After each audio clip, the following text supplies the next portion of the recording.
this fight's changed already, hasn't it? So is this the Khizriev? Yeah, Khizriev against Denis Tiuliulin. I didn't even bother trying. Tiuliulin.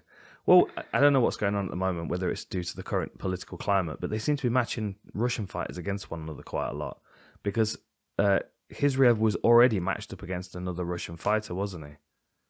Oh, right, Magomedov. Allsop, yeah. Magomedov. I haven't had a look at Denis Tiuliulin because I can very much see how this has been matched. Like, he looks like, I mean... He's very powerful. Yeah. He's got a lot of KOs on his record. Yeah. And they're all like round 1 or round 2. Yeah.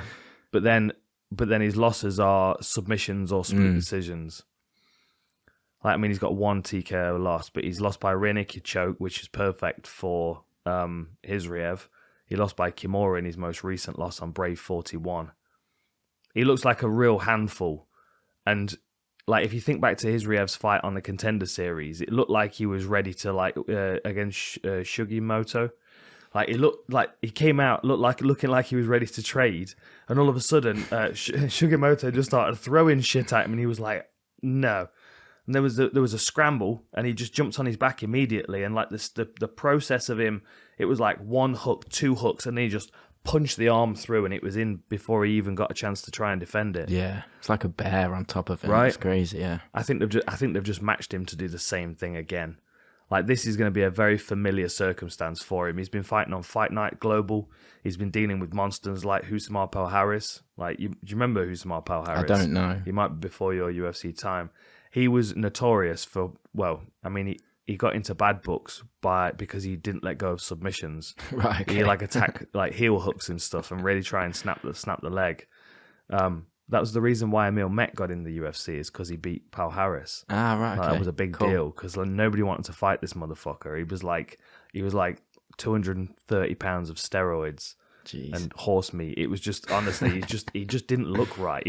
He should have been probably a welterweight, but he was on so many steroids and he was fucking huge, and he was just incredibly powerful.